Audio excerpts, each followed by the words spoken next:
Batman, issue 110, James Tynion the fourth, writing with Jorge Jimenez on the art. So, I'm hitting things. So this is kind of your big. The city's now in peril. Everything's hitting the fan.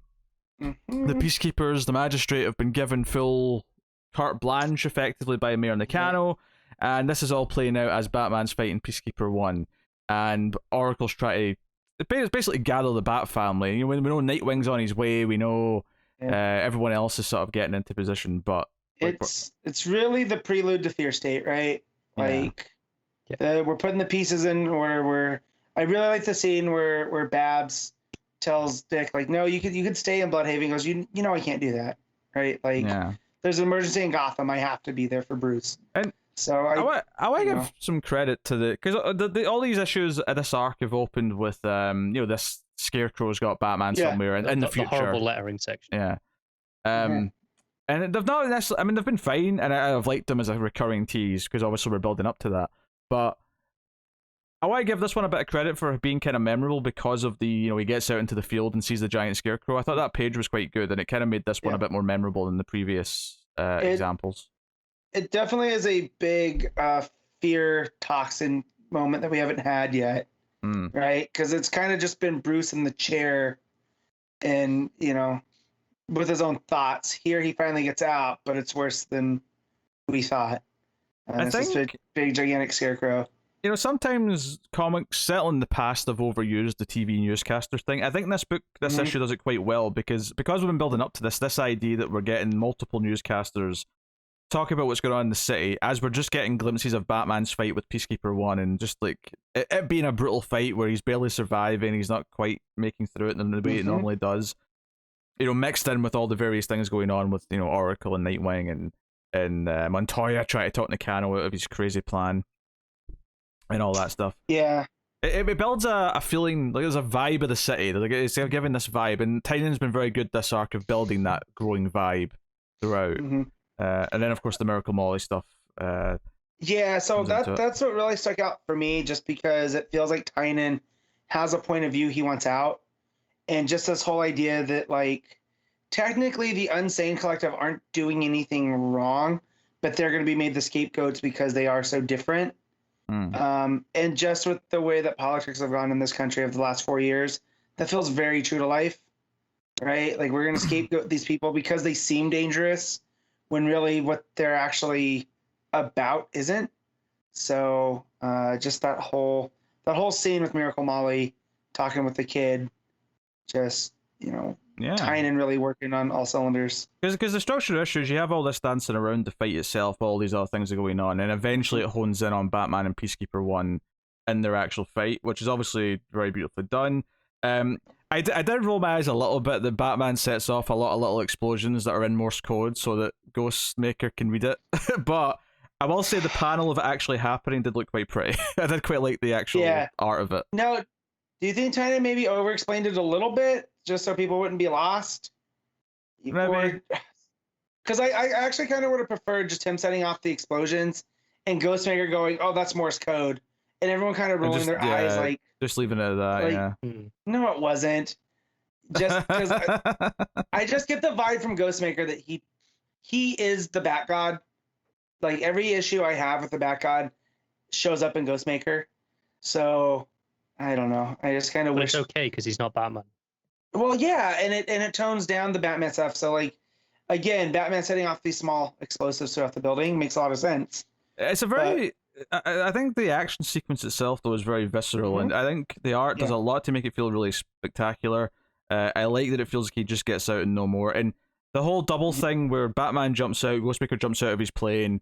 And they do this thing where they grab each other. I think that page is really good because it's split in two. It's like a vertical slice, right? There's a couple of pals at the bottom, but for the most part, it's just this vertical slice. And I think what it does here with the coloring that I really like is that they're in the same location effectively, but because if the camera, as it were, is looking down at Batman, it's all the orange of the city and the lights and the glow. But because the camera's looking up at Ghostmaker, it's mostly the blues of the sky. So they look very different.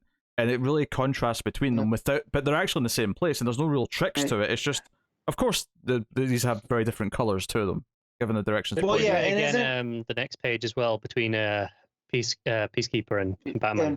Yeah, yeah, with the fire, and the rain. Yeah. In color theory, aren't blue and orange opposites? Yep. So that's why they contrast. Yeah, so that's why the movie posters of the mid 2000s are very heavily with that scheme.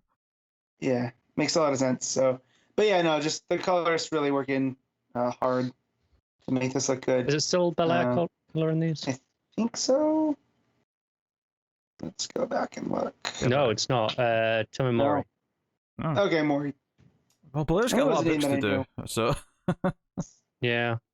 Yeah. Coloring's very good. I think Bel Air's covering Detective. Let's move where I'm getting that from. Yeah. It's good. Do you know what? I'm noticing a trend here that I don't know if everyone agreed, like this is an editorial thing, but but I do love it, is that Babs seems to be constantly eating when she's like at Oracle. I've just noticed she's casually eating a burger at one point in this issue. Yeah, I feel that's more Jimenez giving her something to do. You know, so instead of just drawing her talking. I don't know, but maybe that's Tynan also going like, hey, you know, Babs is enjoying a burger here, a donut here. Maybe she's a stress eater.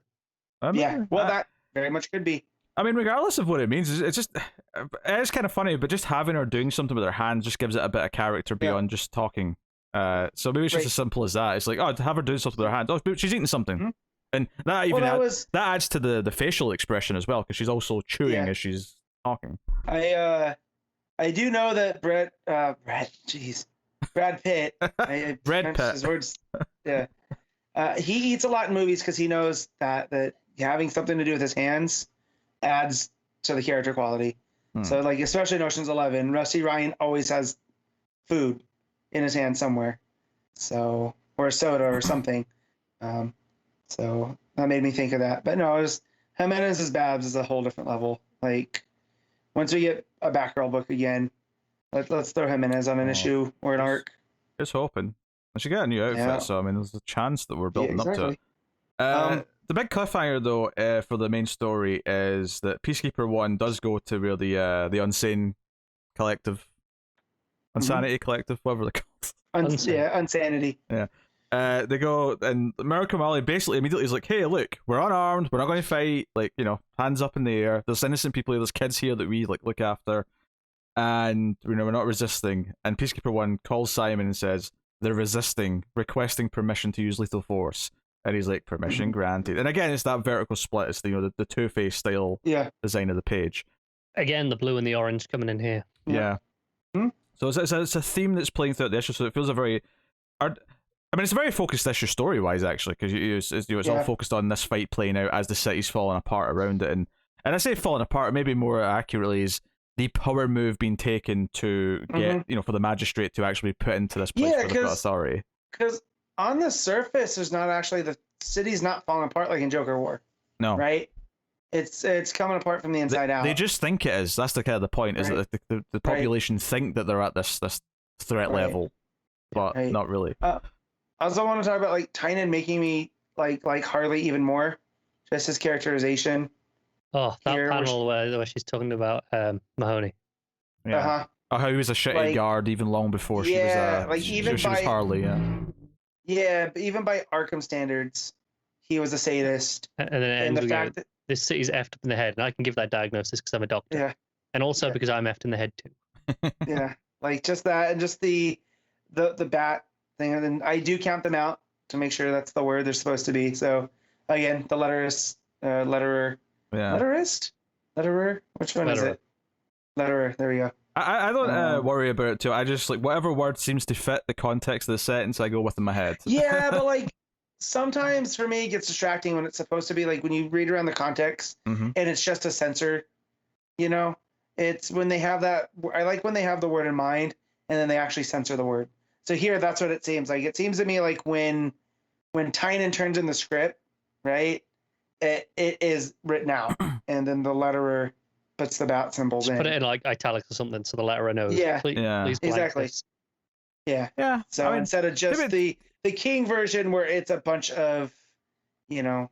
Yeah, I think, to be fair, even when it doesn't match up with the number of letters, I do still think the writer has a specific word in mind. They're just not concerned with actually representing each individual letter with the digit. But I like when it's that way. You know, it makes it feel to me, because it feels like real speech then, because you make the brain eye connection. It's the sort of thing as well with the length of a word, just as you read it, determines how long the sentence is, right? And so if it's a long, a long swear word that they're blanking and it's only like 3 of the symbols, it makes it feel like the moment passes quicker than it should. Right. It kind of ruin the flow. The impact. Yeah, that's basically the issue. Really solid. Feels that things are heightened. I think last issue we kind of described as a very middle issue. The art that's really feel like it was ramping up for the end of Act 2, or catapults, and obviously it's an interesting thing to say about an arc like this, because this arc is very much entirely a prelude to the next arc, because the next arc's the main part. But it does feel like it's an effective build. I'm enjoying the run up to Fear State. Very, very hard to complain, and the art is very solid. Yeah, they even mentioned, they also talked a lot about the colors, and we talked a lot about the contrast and all that. But I think even the fact that Miracle Molly and her design is very colorful with lots of different colors, I think that's actually maybe even an intentional thing here, where the city's split into these different colors. Oracle's Watchtower is always green because it's always the green glow on the monitors. A lot of the other stuff is blue. A lot of the city, whether it be fire or the lights, is orange. I think the idea that you've got this character who's saying she wants to make the city better is literally dosed in all these different colors is probably a very intentional thing in the coloring design of this. I mean, even like stuff like Peacekeeper being blue with the red eyes, and then it gives it the red glow. It's very it's police colors, right? Yeah, it's the blue and the red. Yeah, but it's very very organized coloring, whereas Miracle Molly's no, this is a splash of everything. This is meant to represent everyone. It's meant to be every part of the city. It's meant to be a future for everyone. So it's just a smart color design. I don't think anyone's reading the backup anymore, right? Oh no, I read it. Oh, you read? Okay, well in that case we'll rate this. Monster. We'll rate this, and then you can talk about the backup then. What are you giving the main story, Matt? I'm giving it an 8. Connor? Same. I will also give it a very solid 8. So, Matt, all right, leave on. What's the backup? Yeah, so this is continuing Ghostmaker's journey against all these different villains, and so this time, what's his name? He's a crocodile guy. I'm trying to find his name. But basically how they got into a fight a long time ago, and that Ghostmaker kind of threw everything he had at him, and the fight lasted hours, but basically he was able just to wear him down, and that's what Ghostmaker is doing here to Lady Midas, and that it's going to be her undoing like it was his. So Crocodile Guy kind of is seeing exactly what Ghostmaker is doing, and at the end she collapses all the tunnels around Ghostmaker, so it looks like he's kind of done for, but I'm sure he's not, right? But it's mostly a fight scene between him and this monster. God, what's his name? Alistair Gator? Yeah, it's something like that. It's Instigator. There you go. I was just joking, but I forgot that close. And then he talks about that he's fought everybody in Southeast Asia, from like the Great 10 to some of these other heroes throughout there. And that Ghostmaker is the one that gives him the most trouble. But yeah, so that was it's okay. Again, I don't like the Ghostmaker character as much, but Tynan is kind of showing us who he is here. Also, it's interesting that we still don't see his eyes. So in this fight scene, he strips out of his suit to, because Instigator kind of tells him, "You're nothing without that suit." So he goes down, but still puts like a piece of it over his eyes. So he's kind of fighting blind. So I'm sure there's going to be some kind of revelation around that, or if it's just to still hide his identity, even though we don't know what his name is or what he looks like. So it's still an odd thing. But yeah, art's same as it has been. I mean, Ortiz draws good monsters and fun action. So yeah, that's good. I'll give it a 7 out of 10.